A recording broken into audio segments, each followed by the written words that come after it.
This is the original esport racing game. This is iRacing.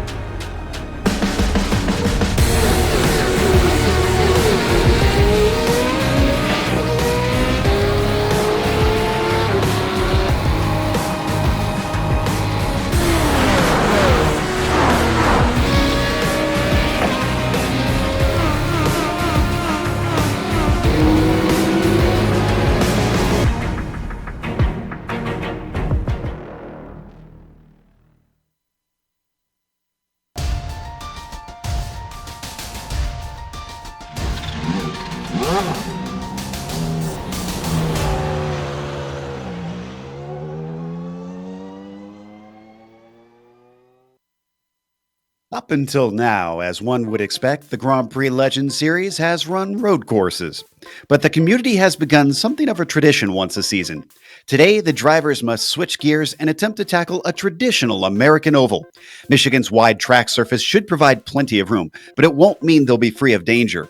We'll see who is best suited some good old circle track racing as we get ready to watch round 9 of the Lotus 49 Grand Prix Legends series. And you'll see it all live here on the Global SimRacing channel and the iRacing Esports Network. Hi, I'm Joe Peak, and with me in the booth is our resident Lotus 49 expert, Mick Claridge. Behind the scenes is our director, the Dr. Amjad Yaman, and he's using cameras provided by Dougie Beard. Michigan International Speedway did see open wheelers during its lifetime in the real world. For some more info on the track, let's head over to Brian Yazik with some background on this incredibly fast circuit.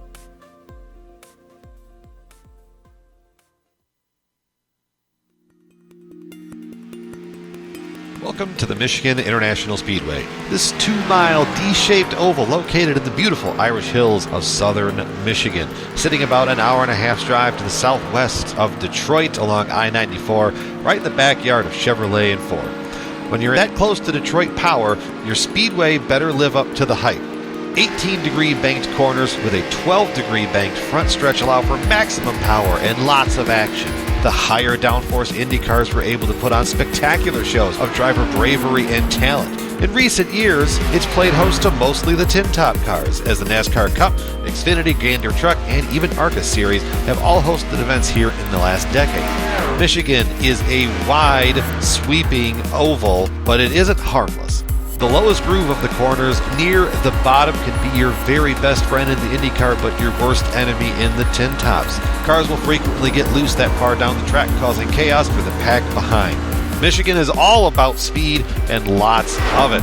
Often the drivers that find the most success here are the ones willing to experiment around the track and find grip their competitors haven't. The facility in recent years has doubled down on fan comfort as well, giving more elbow room, redoing seats, camping areas, even providing Wi-Fi to watch all of these live broadcasts in the grandstands of all the sections.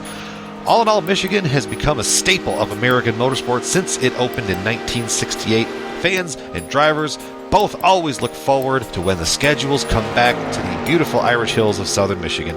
Fast speeds, high action, it's all here at Michigan International Speedway, where it's your speed.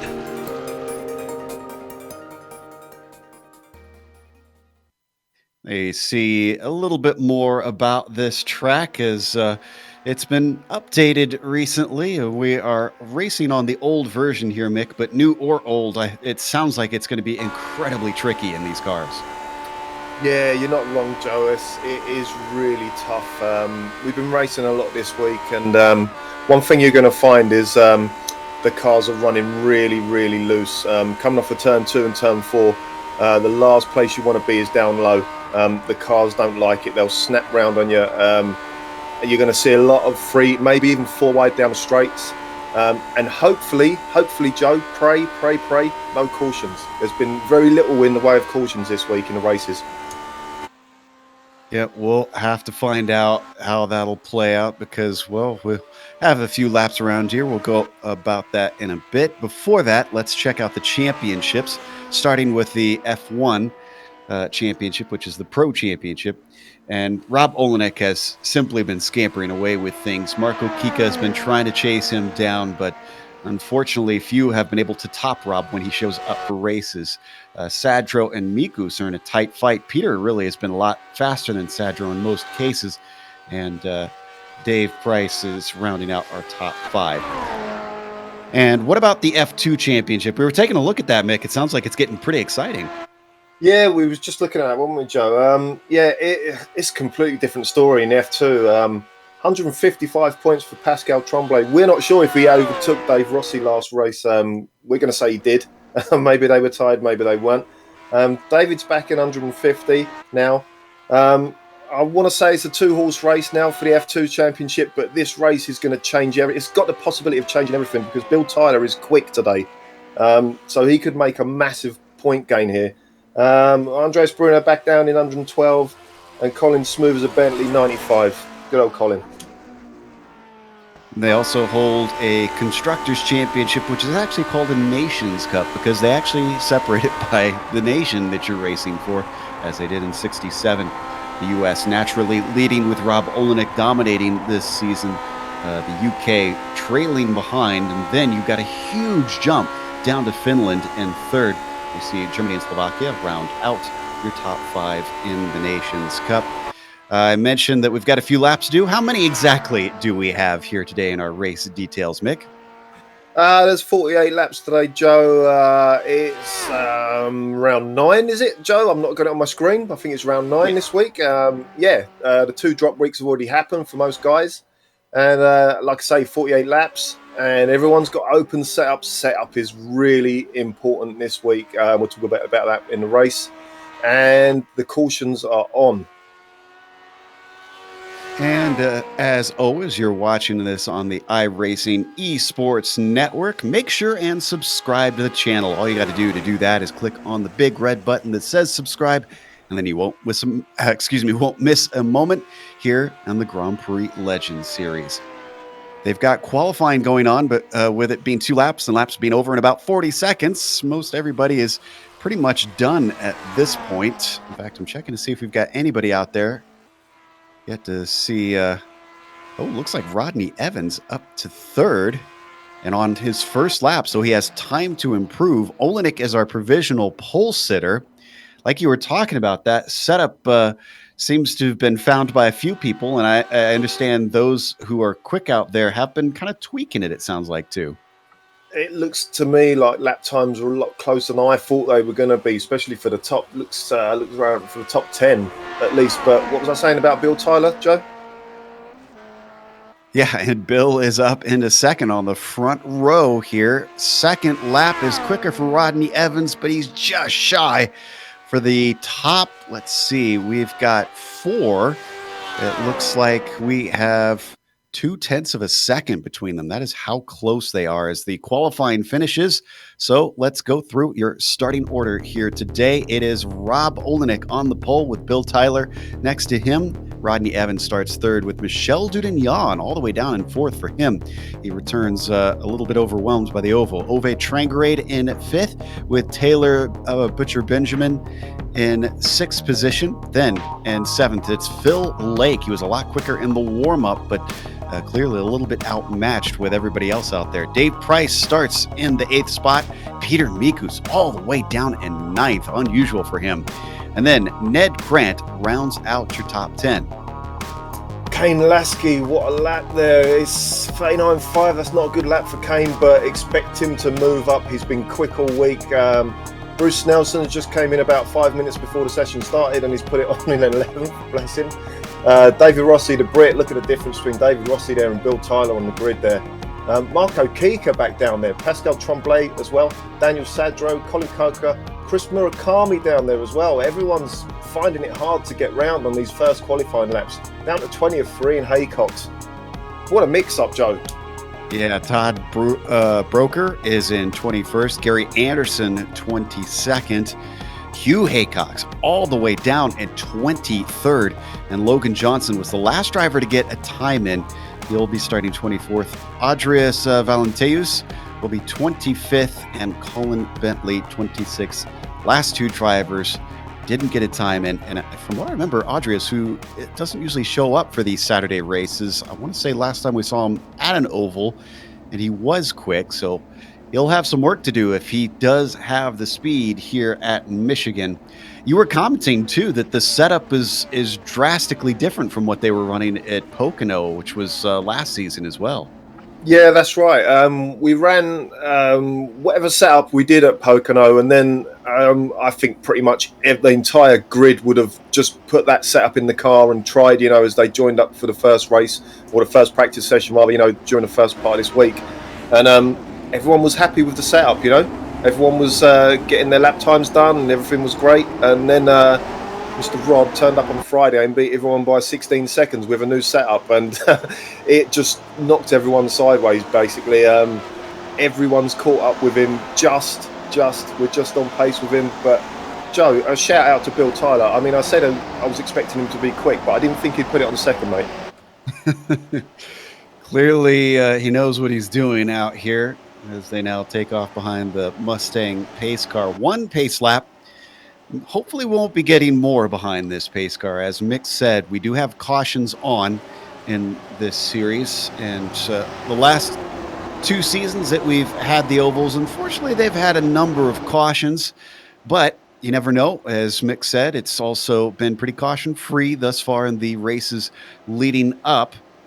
So with a lot of drivers out here today, will that change the complexion? 26 of them taking part. One of the more full fields we've seen, which has also become a regular thing every season that they bring these ovals in. Attendance has been up. Drivers seem to really love this mix, and who can blame them? It feels pretty fitting for these cars, which love high speed. So as the Mustang pace car comes out of turn 4, below the packed stands, it's going to peel into pit lane and give control to Rob Olenek.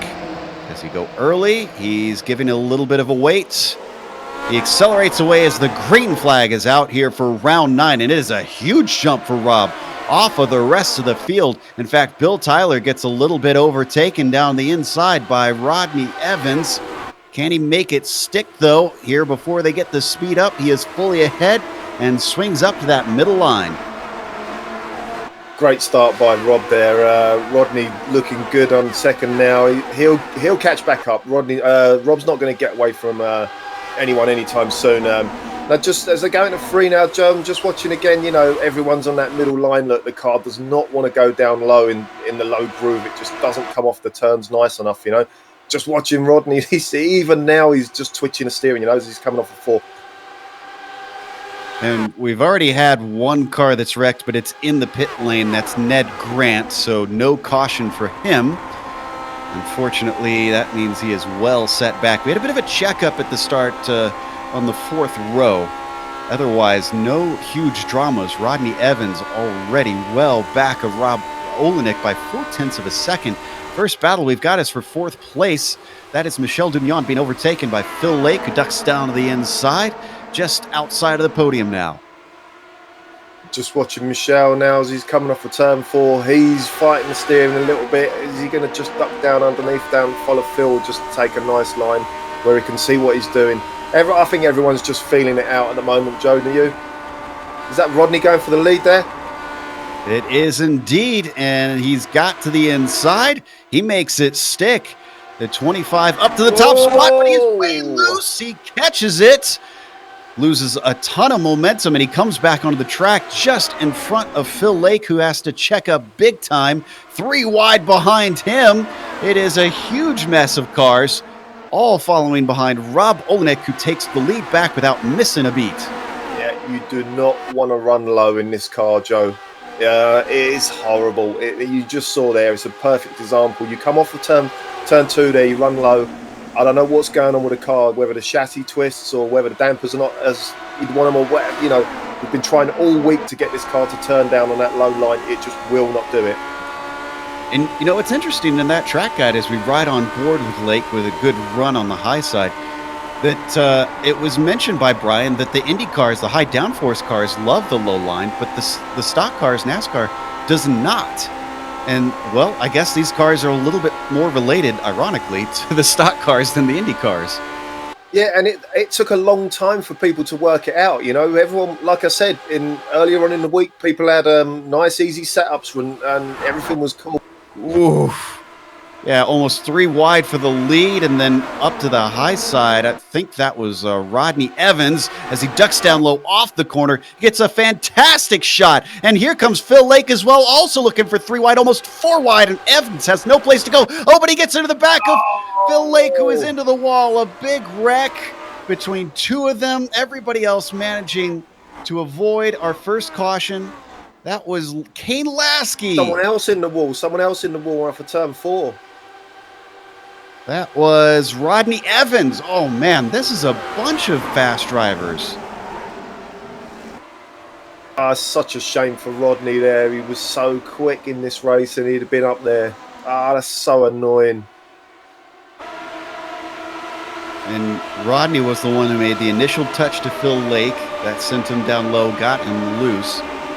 Lake, unfortunately, discovered with the high momentum around here that there's really little to do to try and save it as soon as it goes south. There's Lasky's perspective.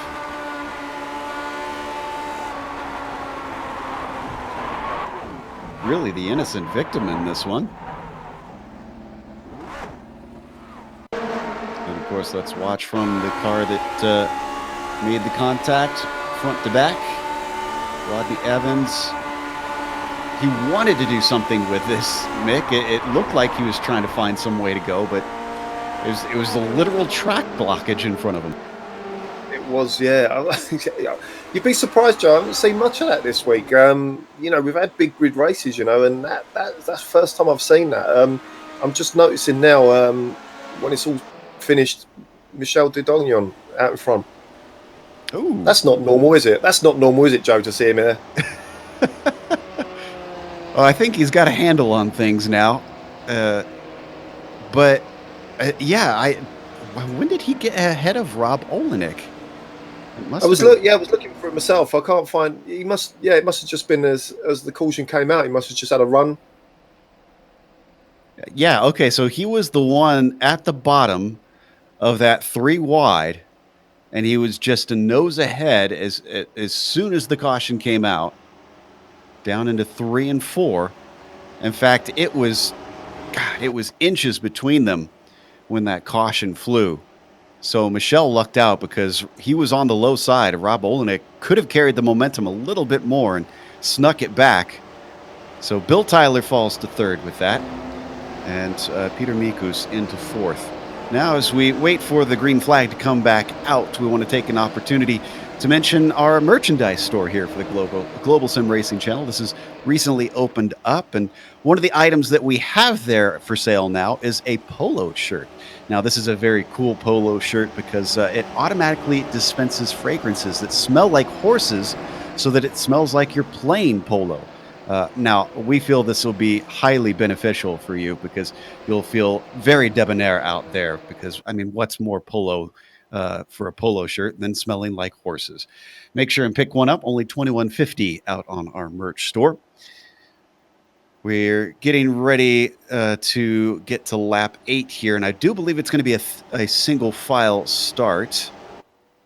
Let's check to see if those lights are off on the pace car here. It's double, Joe, I think. Oh. It's double file. You're right. I'm just wondering what some of the guys' shirts smell like in the cars these today. Yeah. God, how nerve-wracking is that? Because you ran some races this week with these guys. How different does it feel in the car compared to the normal road races? Yeah, it's completely different. And it's such a blast just to run. You're so close to each other. There's acres of track to slide up on if you do get it wrong, And it's just completely different. It's just so nice, and it's really good to see. I'm all for this, Joe. People like Bill Tyler up there fighting with the fast guys. They're normally untouchable on the road courses. It's really great. So yeah, this track's brilliant for this sort of stuff. Anyway, Joe, we're going green. We are indeed. Now, Dudagnon might not have as much experience on the ovals. I'm actually curious how much he does have. However, Rob Olenek has some oval teammates, which we believe has helped him somewhat with the setup out there. Granted, he could have plenty of experience himself. but does he know how to do these restarts starting from the outside? So far, it looks like he does, because he's hanging back just a little bit to keep an eye on Dudignon on when he goes, who's waiting. Now he accelerates away, immediately sliding down into second, covering off the low line. Rob Olenek ahead of Bill Tyler. Behind them, pretty good start. Of course, we've lost a few drivers, but not many. We still got 22 out there out of our 26 that began this race. Pretty much getting single file quickly through much of the field. Yeah, just looking at one guy now up there as well, Uwe Trengrade. He's up in the 6th position. Yeah, I was just going to say regarding Michel, he's using my set, so I know how loose that car is. So you won't see that car running down low, I'll tell you that, Joe. And Olenek immediately takes the lead back away on the backstretch. The first lap under green. Dudignon slots into second. They've got a big gap back to third place. That's Mikus fending off a whole pack of cars. Tyler, Price, Kika, and Trangrade are flanking him on all sides, trying to find a way around. Yeah, the draft's too strong here, Joe. They will not get away from the guys in front there. The guys behind following. You can pretty much get the gap back, even if you've got like almost a 2-second lead. The guys behind will catch you, but you'd still need to work at it. It's not as easy as somewhere like Monza Oval, where you're just literally pointing the car and that's it. You can see the guys running down low. They're actually trying to break the toe, and they're almost going 3 wide behind them now. I thought that was going to be a 3 wide into 1, but no, it's not. Yeah, that was Mikus who almost got ran into by Kika, and once again nearly making contact. Mikus on the high side of Bill Tyler. Meanwhile, Dudignon retakes the lead over Olenek. Oh my goodness, this is getting very dicey for this third spot. I've not got a good feeling about this, if I'm honest, Nick. Yeah, I was thinking the same thing there, yeah. Especially where you just see Marco there just running down on that low line, and I can just watch his steering as well when he's doing that. You're right on the limit, Joe. You really are. I mean, from the outside, guys watching it just looks like cars going around an oval, and looks pretty boring, really, as they're going around these corners. But trust me, the guys are really on the limit, going around these corners low like this. Marco, that was 3 wide through 1 and 2. So Kika holds it low. Bill Tyler carries the shot off the high side, down into the corner once again. Carrying the speed, the number 16 looking very handy. Kika doing what he can, but the car getting awful loose. Exactly what you're talking about, Mick, and he loses momentum big time. Not only does Mikus get by, but here comes Dave Price. Yeah, Mikus got a lovely run now on the outside. And let's think about the end of this race, Joe, because who's going to be able to make a move. I was telling Michelle this morning, talking to him about the race and what's going to happen. I think the actual win is going to come from a high line pass. In fact, I'd bet my house on it. No one's going to get round on a low line. Still seeing that battle for the second, but the battle for first at times has been side by side. Olenek had a go at Dudignon, but it didn't work out. Mikus working the low line off of 4. Bill Tyler, once again, proving momentum is king around here and denies him once more. A couple 2 wide behind him, Dave Price. So is he going to be able to get around Peter now?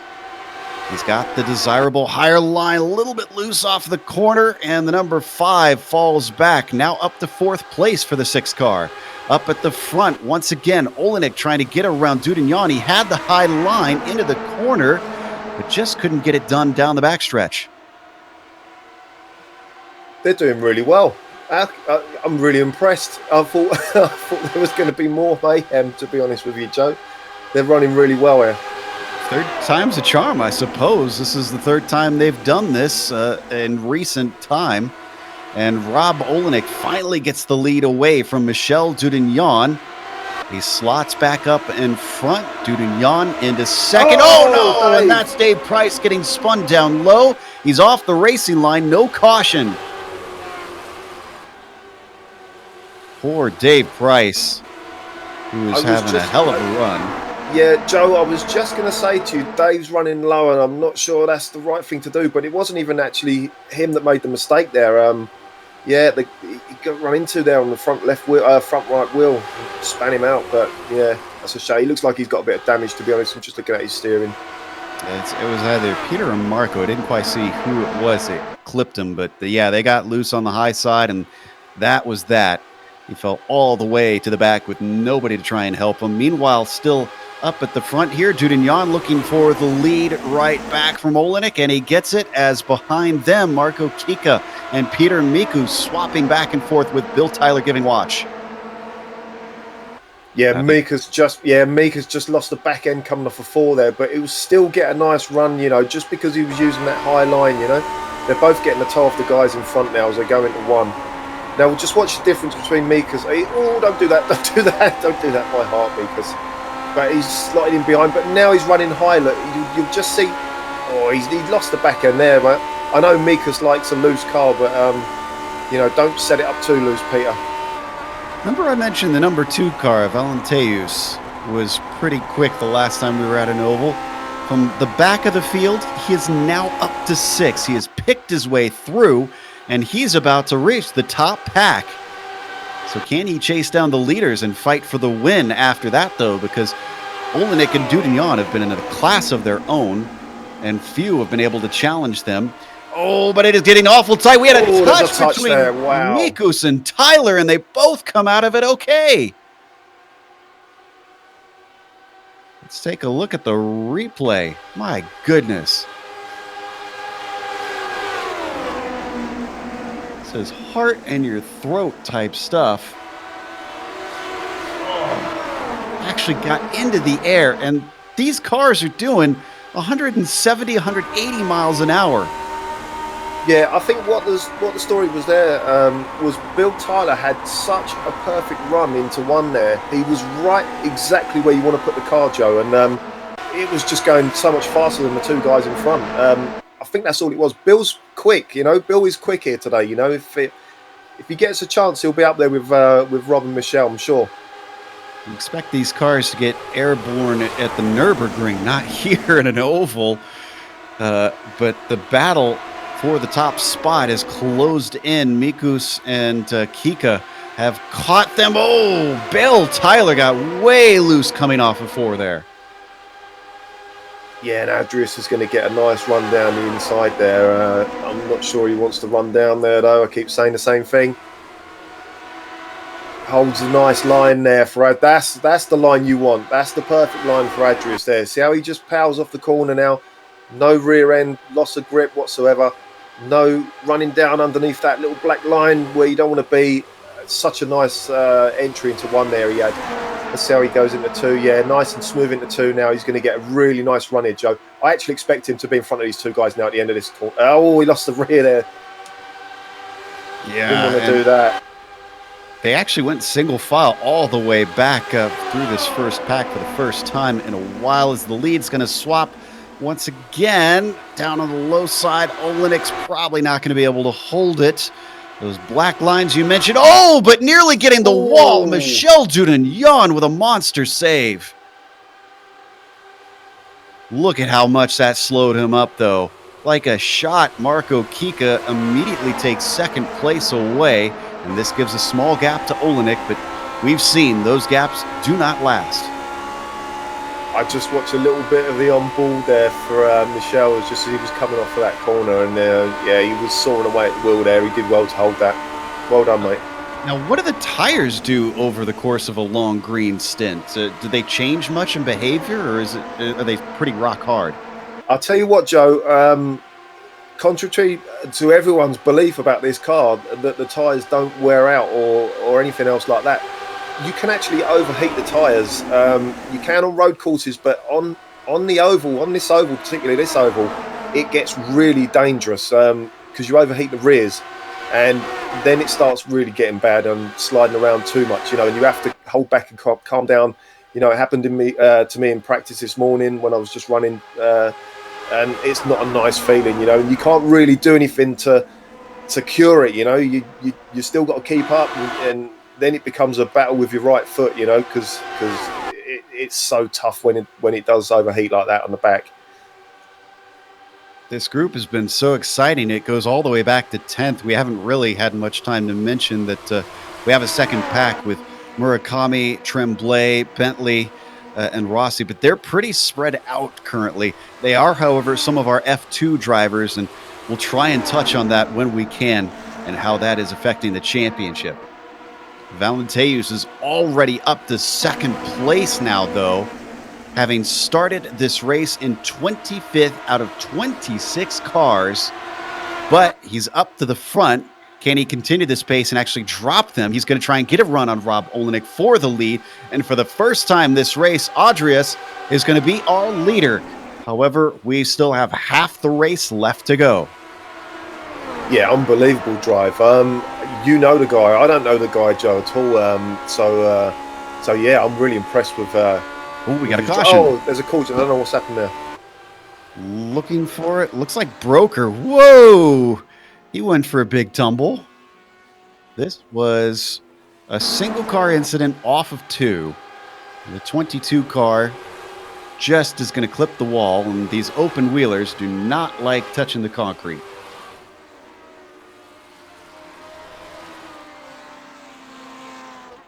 Fortunately, goes for a little breakdancing lesson. And that is going to be his day over.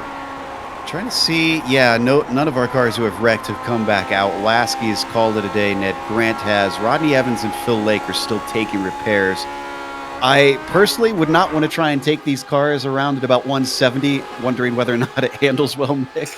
I was going to say the steering's cocked to one side as it is when the car's not damaged at this place. So yeah, you wouldn't want to take it out damaged, especially with this pack coming round. It's annoying because you want to get back out there, but at the same time you got to think to yourself, geez, I'm going to really screw people up if I cause the big one, and it can happen, Certainly with multiple laps down, I'm not sure that there'll be much to be gained, but some drivers do want to get that safety rating back.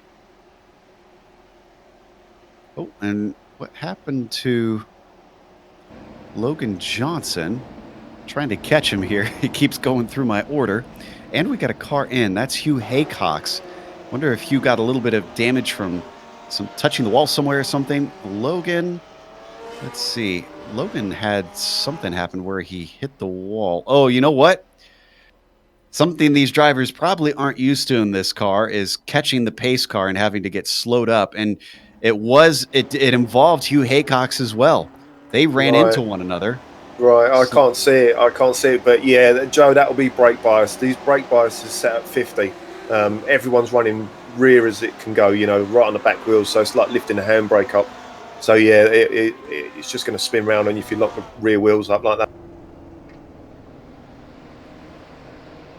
I think it's funny that you mentioned everybody just thinks it looks boring and going around in circles with the oval racing, but time and time again, Mick, whenever I cover oval races, I find that the drivers who haven't done it before will find little nuances and things that just catch them out like that they didn't realize that there is such skill to oval racing. Yeah, and even down to the basics. Last night I was leading and the caution came out. I had to ask how you do a restart. I didn't know what you do with the pace car. So Rod was kind enough to let me know, don't overtake it before it goes in the pits, and then that was it. And then I suddenly thought to myself, I've never done a restart in second gear, what I've got on my second gear, so you don't know how that's going to behave. And so it really is completely different to road racing. And all these guys, 90% of the guys here are road racers. A few seem to have taken to it like duck to water, others less so. We're now down to 19 cars on track because of that incident during the caution. Gary Anderson did go in and come back out, and I'm not sure why he had a pit stop. There shouldn't have been any scheduled stops around here. The cars can have plenty of fuel. I mean, maybe he did duck in and take tires. Yeah, maybe he did overheat them and thought to himself, "Oh, the tires are gone." You never know. You never know what people are thinking. So wouldn't be shocked to hear that. I'm just looking down the order. Bill Tyler in 4th position, is it now? F2 battle I'm talking about here. David Rossi down in 13th. And Pascal Tremblay, there he is in 12th. So yeah, so like I said, the F2 battle looked like a 2-horse race before this race started. But it doesn't now so much, does it? Yeah, unfortunately. And I did go back and look at what happened to Anderson. We don't need a replay, but it was the same incident. Slowing up, didn't hit anybody, trying to catch the pace car. He hit the wall. He had to come in and get a little bit of repairs. So he'll be on edge trying to figure out how that car is handling once we go back to green, which should be after, not this time, but next time, obviously. As we see next time around it's going to be, I think the pace light's going to go out as he goes across the finish line this time. Watching those lights right now. They're just heading across the line.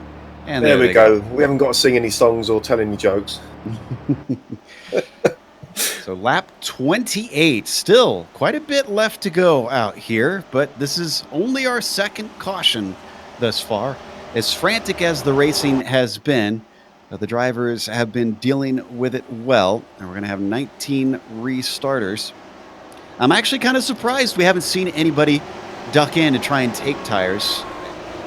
Is it much of a pace advantage? I know handling obviously changes on the car, but can you pick up a few tenths by getting fresh ones? No, not at all. And it's actually quite horrible when you come out the pits on the cold tyres. It's quite scary when you do start this race. People are being fourth gear because the car won't be up to speed, and the back end's going to go even more because the tyres are cold. The only thing you got to do is not overheat them, and like I said, it's pretty impossible to work out if you have gone past the limit of the tyres. It just sort of seems to happen. You sort of think to yourself, well, I didn't go too fast into that corner there. Why are they overheated? But sometimes they just do. Going green, Joe. Let's go. All right, we're too wide, and the Mustang pace car is coming out of turn 4, but this time it's Adrius Valenteus who is leading the way. What can the Oval Master and these Lotus 49s show the field? He's been awful quick last times we saw him here on the broadcast. Green flag is out. He gets a decent jump over Rob Olenek behind them in second, trying to settle it. Oh, big checkup, though. Marco Kika looks to be caught out as he starts to fall down the order in the mid-pack. Not sure what happened. I actually missed what happened there. I'm just going to rewind it myself and have a look. He's looking at that. They get single file down the backstretch. It's Valenteus, Olenek, Dudignon, Tyler, and Mikus, your top 5. But they accordion back together with the draft, bringing them in to turn 3. No pass attempts this time. Could things have calmed down now, potentially? No. Joe, this is the Lotus 49 and it's at Michigan. It's not going to calm down. It's just going to get worse and worse and worse. Incidentally, Marco was in the wrong gear when he pulled away there, I think. Another one of those rookie mistakes, I suppose. Yeah, there you go, yeah. Up on the high side, fends off Rob Olenek, 3 wide for the lead because here comes Dudignon. This is the second time we've seen this race. This time is Dudignon going to be able to avoid an accident happening with it?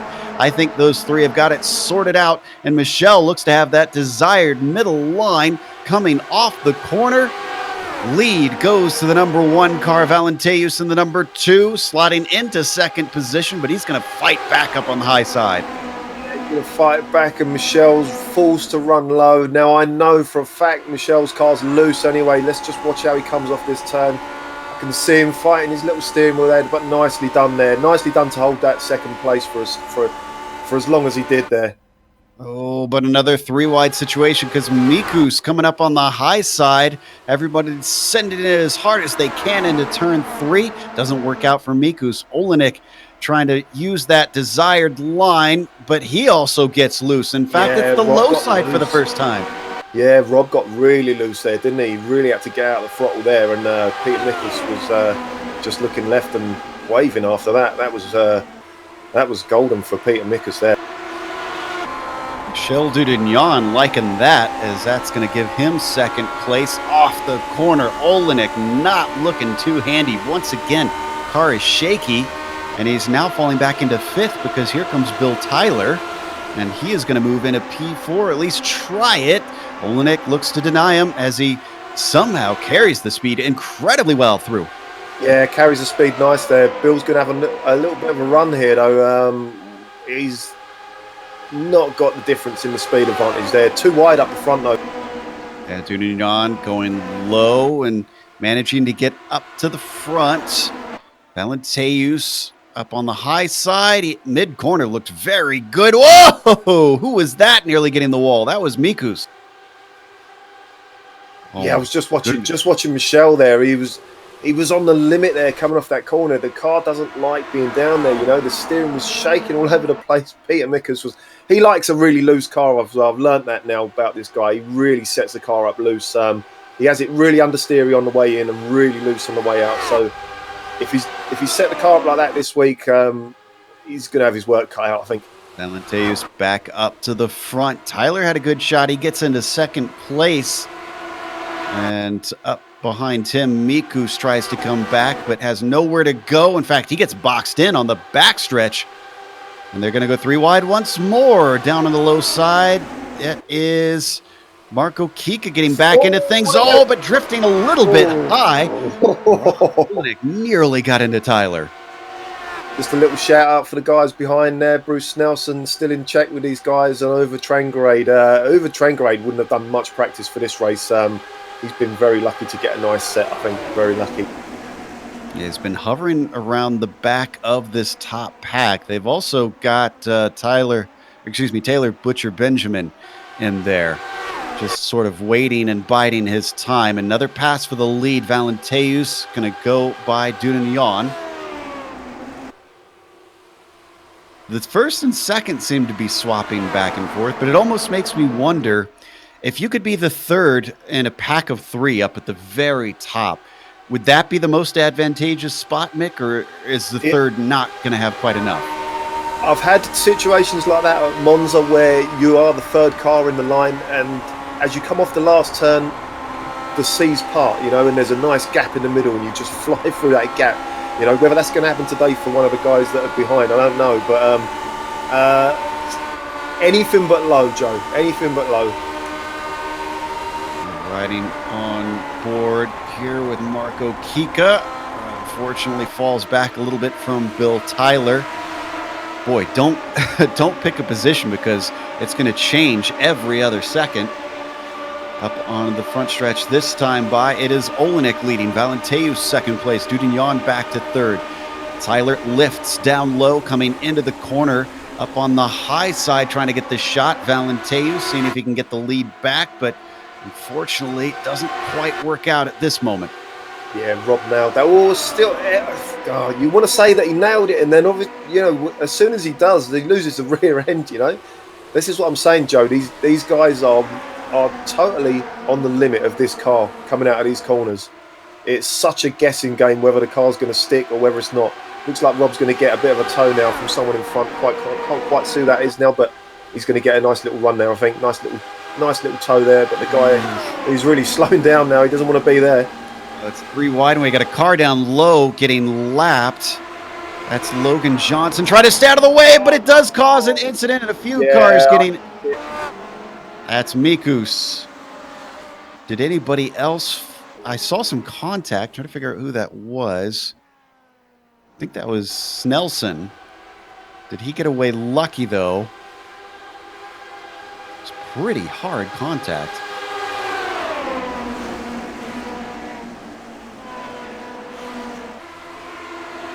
We're already going 3 wide down into there, and unfortunately a 4th car mid-corner just didn't work out. Watch it from above. Snelson's still going, and he's riding in 6th. Yeah, I'm just looking at Snelson's steering now. I think he's going to be all right. Yeah, that was unfortunate. They just caught up with Logan there, right in the worst part of the turn. You know, no fault of Logan. He was running as low as he could there to stay out of the way of the guys. But I think Peter Mickel's got a bit spooked there, and the car's sort of just moving around a bit where they're not normally, you know, during the lap. So just a bit of a racing incident, you can call it, I suppose, can you? That one. Yeah, I think it was one of those things that was bound to happen with the lap traffic, although he could have maybe ducked all the way down onto the apron just going to be difficult to do. While we've got this moment under the caution, we also have another item on our merch store. We have stickers for sale. This is actually the cheapest item, so if you want one small thing that you can have, you can get one of these stickers. But just because they are cheap to buy doesn't mean they are cheap in quality. In fact, these are so high in quality that the smooth surface that we have on them are diamond encrusted. So once you put it on the car, it is not getting chipped by anything. That is how hardy these stickers are. In fact, you could put these on a tank and send them out into the battlefield, and you will not see a difference out there. So buy one of these GSRC stickers. They are highly worth it, and they last. I'll get a free one as a co-presenter. I'm afraid No, we don't you're have going any. to say no. Yeah. We'll see what we'll talk to marketing, see what we can do for it. No promises. What about a cheap polo shirt? Come on, guys. Maybe we can make the polo shirt our in-office garb. I like that. Yeah. You can see right now, Valenteus is going to come back our leader. Olenek is second. Kika third. Dudignon down to fourth. Tyler fifth. Again, that'll change around pretty quickly, no matter where you look. This will bring a few cars back into the mix. And how about this? Remember we saw Dave Price spin and find himself all the way at the back of the field? Well, he's back up to ninth now. These cautions can, even though they are I'm sure are a little bit boring for some people, they bring everyone back together, Mick, and it changes the complexion of things. Yeah, definitely. Yeah, I'm surprised to see Dave back there at all after that incident he had.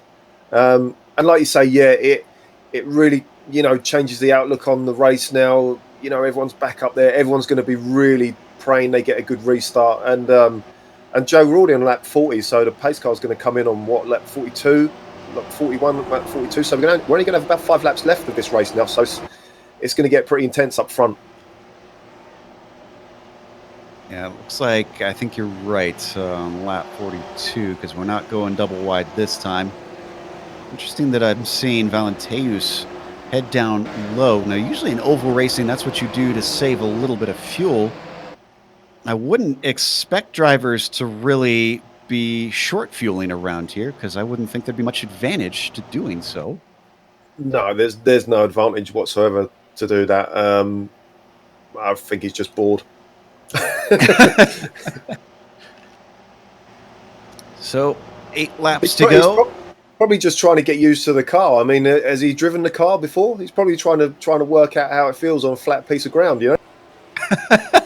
Yeah, I don't think we've seen him on any of the road races, which is amusing because we talk about the oval side being very American-centric, and he hails from the Central Eastern Europe Club.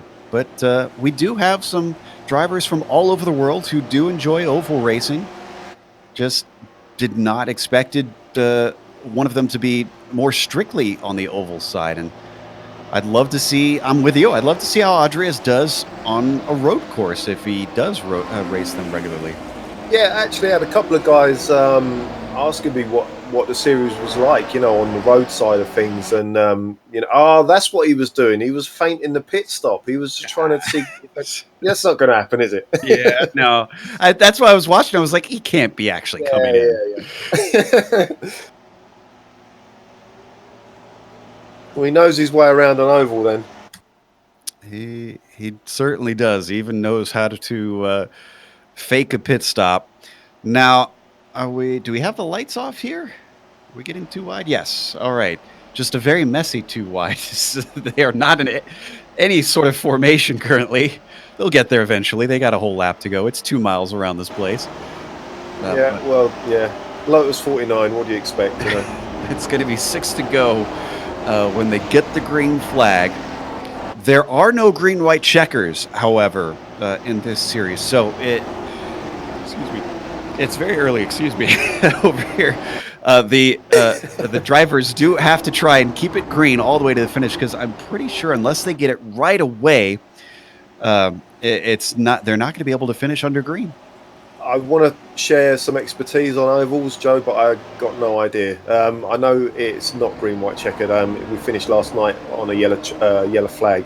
But as for where the caution came out when we were on the lap, I'm, none the wiser, mate. I'm a roadie. Sorry.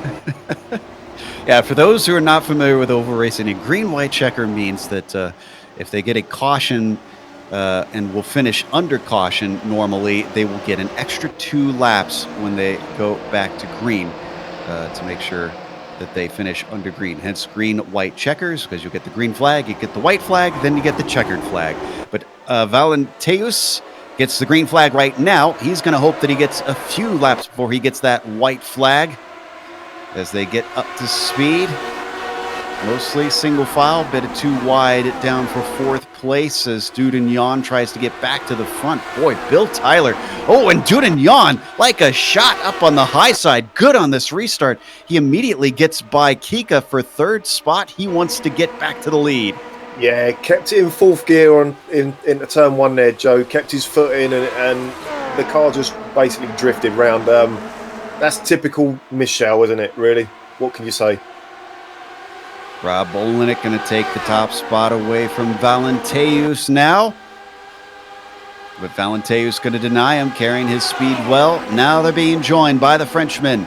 Michel Dudignon looks to try and carry the speed once more like he did on that restart. And can he maybe duck low? No, his momentum going to be interrupted a little bit as Rob Olenek in the way. Rob was a bit shaky on that corner there, wasn't he? Still, he's able to get by. Dudignon now into 2nd place.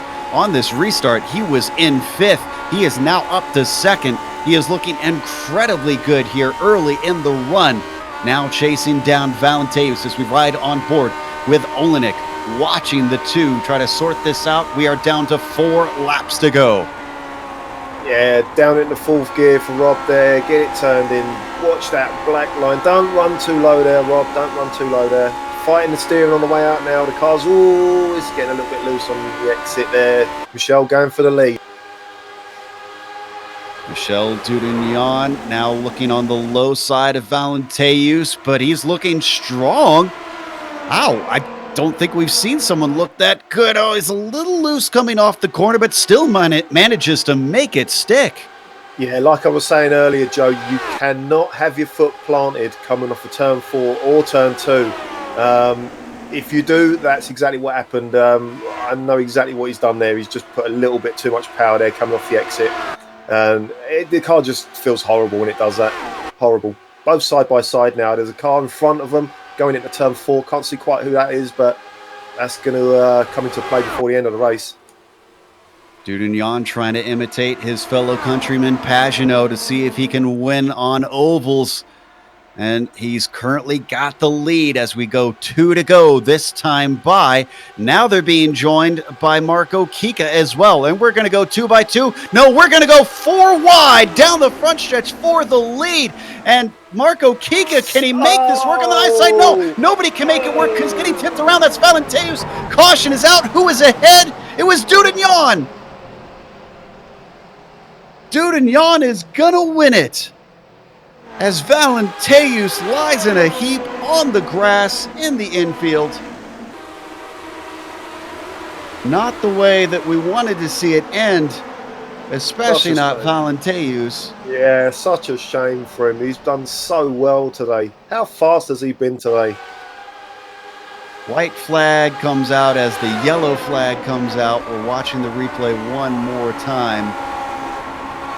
This is Olenek who makes the contact. He got away lucky with that. He winds up in 3rd. Ove did as well, honestly. He was behind them. He sees it happening. Probably thinking this is not good. Let's see what kind of escape he makes. Woo! Oh. Wow, and he catches it. Wow, look at that. Well, unfortunately, that meant I think he lost a position in that. He fell to 6th, but still, he's going to be able to finish the race and get a decent amount of points. But so is Michel Dudignon. Marco Kika, who was chasing Rob Olenek, by the way, in the points, he's going to make a small indent, but a very small one. He finishes right ahead of him. Still, points are points. And Michel Dudignan, who doesn't care about any points currently as he is not in this championship, is going to take the victory as he comes to the line here in Michigan. The Frenchman does wind up imitating Simon Pagenaud with a win here at the Oval round in the Grand Prix Legends Series.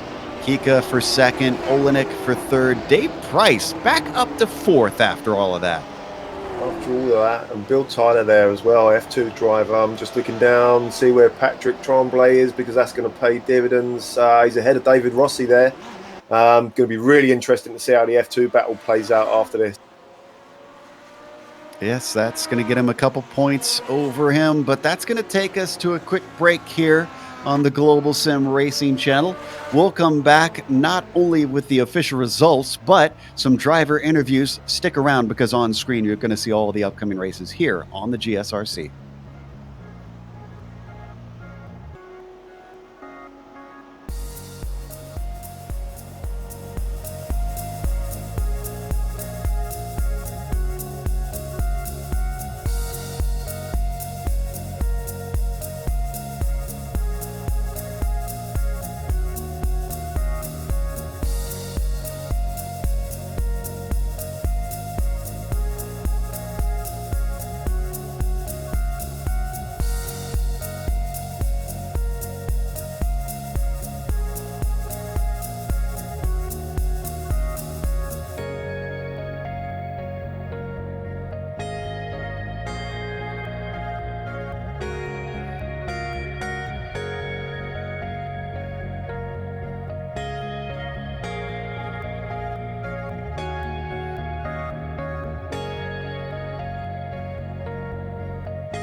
Welcome back to Michigan International Speedway. It's the Grand Prix Legends Series. If you're just joining us, I'm sure you didn't expect that. But Michel Dudignan probably didn't expect the win either, being taken 4 wide with a lap to go. Unfortunately, it did end under caution, but Dudignan with the victory ahead of Marco Kika and Rob Olenek rounding out the podium. Dave Price, who looked like he was out of it, found the cautions bringing him back into the mix, and he did get 4th. Bill Tyler with a 5th place, unfortunately from the front row, eventually fell back. Ove Trangrade with a monster save at the very end, got 6th position. Bruce Nelson from 12th on the grid up to 7th. Not a bad run from him. Taylor Butcher Benjamin took 8th place, and Chris Murakami, another big climb, 18th to 9th. Daniel Sadro rounds out your top 10. Yeah, great top 10 for the guys there. Ian Haycock's down in 11th now, and then we're getting to the F2. David Rossi, that's going to hurt after this race because Bill Tyler finished up there at the front there.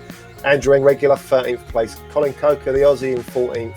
Colin Smooth as a Bentley, 15th. Gary Anderson, 16th. Pascal Tremblay, the other F2 driver in the hunt, down in 17th. And look at that, Andreas Valenteus down in 18th place after that last lap tangle. That was horrible. Logan Johnson, he was involved in it, wasn't he, as well? On the low line there as a back marker, he's down in 19th. And another one who's suffered today, Peter Mickus, down in 20th place. Yeah, these are all DNFs from here. Hugh Haycox, Todd Broker, Rodney Evans, Kane Lasky, Phil Lake, who he wasn't happy about what happened and how that race ended. Yeah. We didn't get to cover it. And Ned Grant, the last on the field. We have third place finisher Rob Olenek with us. And Rob, as we pull him into the booth here, did get a podium, and he did get beat by Kika, who made small inroads into his points lead. But Rob, I'm guessing you're not even concerned about that, because that looked like a lot of fun out there. Oh, it absolutely was. I love these oval races. I wouldn't want to do them every week in this series, but it's kind of like a special event every season. It really is. Yeah. And we enjoyed getting to cover this one. This one seemed to go a lot better than the previous seasons as well. We've done Talladega and Pocono. Were you surprised that Michigan put on that much better of a show this season? I was. It's only my second time racing this track. I had tried it in the trucks, and it's a little more difficult in the trucks, honestly. And it raced really well, and it was. I didn't think it was that hard to get up to pace. Everyone had a pretty darn good setup this week. That was set up just perfect for this track. It seemed like. I mean, slight variations off of it, but I think a lot of us were all basing off the same set.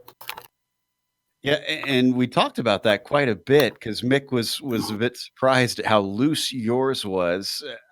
Did you set yours up completely yourself, or did you have any help from teammates? How did you come to that? You know, Tanner McCullough.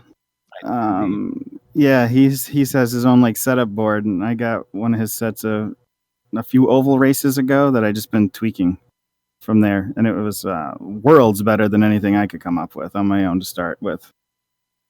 But Mick, he slightly adjusted the set. I've tried it, and I was like 50-50 on which one to run. You know, his was a little looser on throttle than mine, but I felt like I'd already done pretty well in a couple races, and I felt like mine was just a shade safer.